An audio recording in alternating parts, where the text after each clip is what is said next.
First off, we give all praises to Yahweh, Bahashem Yahweh Shai, Bahashem Rakah HaKodash. Double honors to the apostles and the elders of GMS who non-stop feed us in this truth, to the spirits and power of Yahweh, Bahashem Yahweh Shai.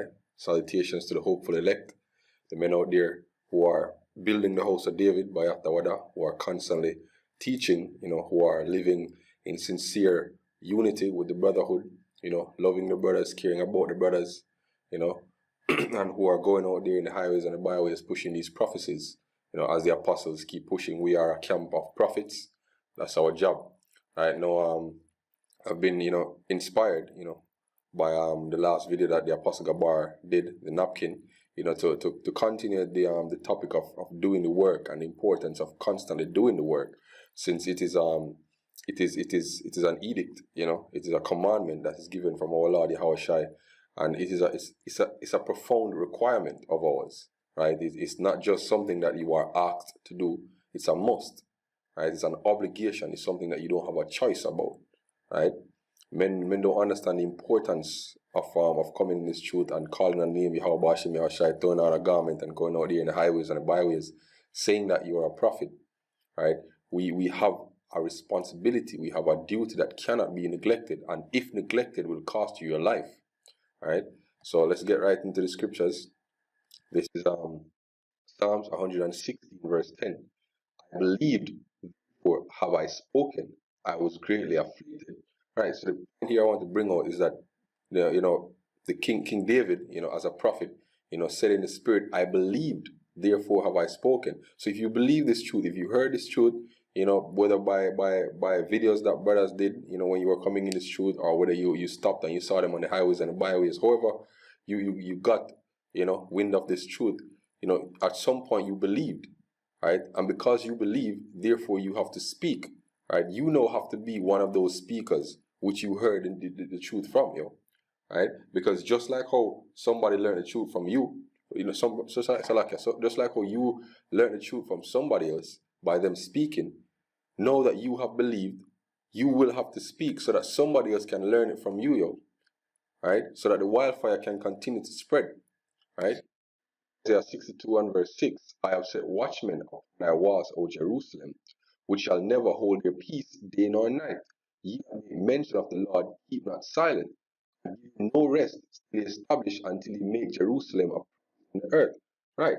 The prophet Isaiah said not to give him any rest, right? Not to keep silent, right? So we always out there every week, right? We do videos as much as the spirit come upon us. You don't quench the spirit. If a breakdown come to you, if an idea of a breakdown come to you, you do it, You try not to not to put it off for too long. At least that spirit leave you, right?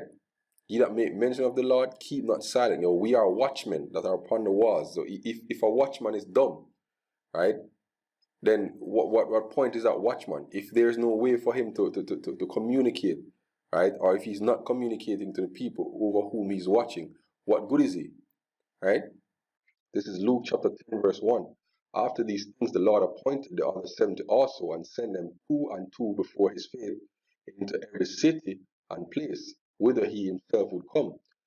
For said he unto them, the harvest truly is great, but the laborers are few. Pray ye therefore to the Lord of the harvest, would send forth laborers into his vineyard. Right. So we are those laborers that go forth into the vineyard. The vineyard represents the people of Israel, specifically the elect of the people of Israel. Right.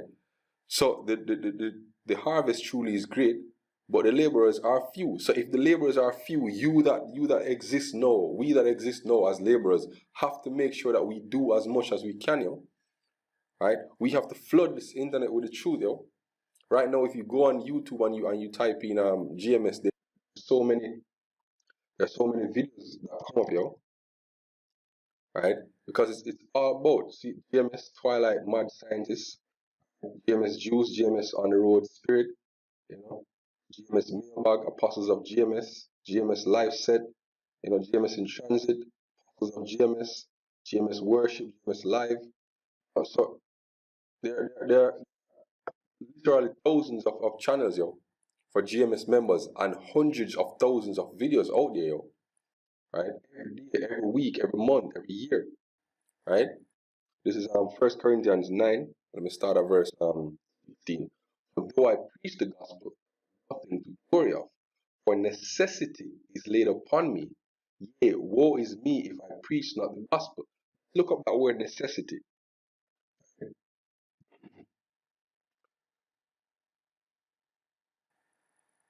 Let's play it.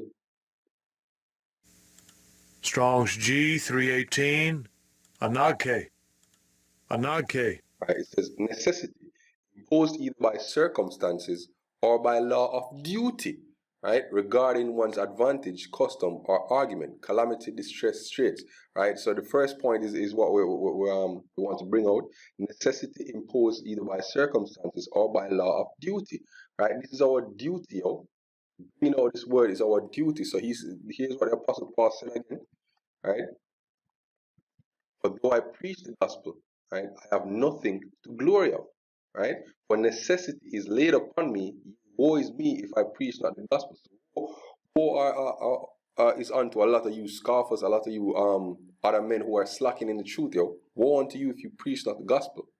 For if I do this thing willingly, I have a reward, right? And yes, we do have a reward of the Lord, yo, right, for this labor. But if against my will, a dispensation of the gospel is committed unto me, right? What is my reward then? When I preach the gospel, I may make the gospel of Yahushua without charge, not my power in the gospel, right? For though I be free from all men, yet have I made myself servant unto all that I might gain the more. So we are servants of Yahweh Bashem Yahushua. We are prisoners, right? And a prisoner does not have any choice but to do what his master says. And our master has commanded us to go out and to teach you, right? This is 1 Timothy chapter 2, verse 1. Thou therefore, my son, be strong in the grace that is in Yahushua Mashiach, and things that thou hast heard of me among many witnesses, the same commit to faithful men who shall be able to teach others also. So when we go there and you teach other men, or other men have taught you, right? The point is to continue to create teachers. That's what we're creating, you know. We're creating fellow teachers, right? Men who will go there and further spread this truth. That's the point, right? And as we go into the next scripture, right, it's not just about yes, when you teach other people, it gives them, you know, the opportunity of salvation, but it also helps you, yo. Right? So this is 1 Timothy 4 verse 16. Right?